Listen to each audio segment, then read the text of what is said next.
Shamirpet police station Majeedpur Prajay హోమ్స్లో చోరీలతో colony వాసులు బెంబేలు. సామీర్పేట తాళం వేసిన ఇళ్లనే టార్గెట్ చేస్తూ పోలీసులకు సవాలు విసురుతున్నారు.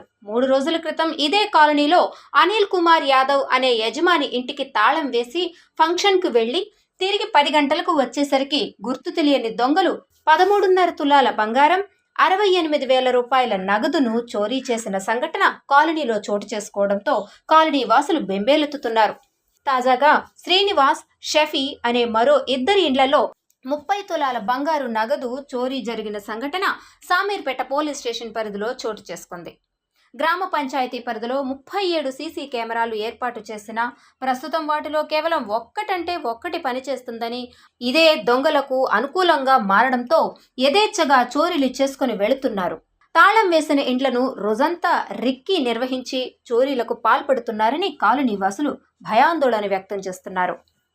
నా పేరు శ్రీనివాస్ అండి. మొన్న రోజు నేను మా భార్య గుంటూరు ఫంక్షన్కి వెళ్ళాము.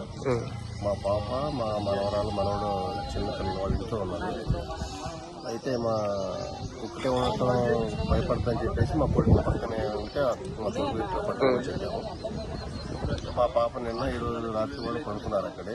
రాత్రి మొత్తం వచ్చేసి ఇల్లు మొత్తం గోల్డ్, క్యాష్, వెండి మొత్తం తీసుకెళ్ళిపోయారు. సకం ఒక 30 తులాల బంగారము, 1 కిలో వెండి, 90-93 దాకా క్యాష్.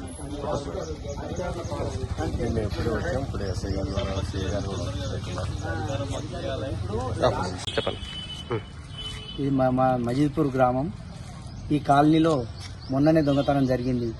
15-16 తులాల బంగారం, క్యాష్ పోయింది మొన్ననే. మళ్ళీ ఈరోజు 2 ఇళ్లలో దొంగతనం జరిగింది.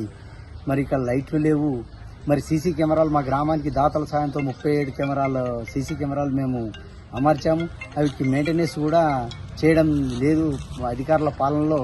మరి ఈ పాలనలో ఇట్లా దొంగతనాలు జరిగితే ప్రజలు ఎట్లా జీవిస్తారు? చాలా ఘోరం ఉంది. మరి ఈ రోజు కూడా 30 తులాల బంగారము, 1,00,000 రూపాయలు నగదు మరి ఇట్లా దొంగతనాలు చేస్తున్నారు. అధికారులు మళ్ళొకసారి మేల్కొని మన గ్రామాన్ని సరిదిద్దాలని నేను కోరుచున్నాను.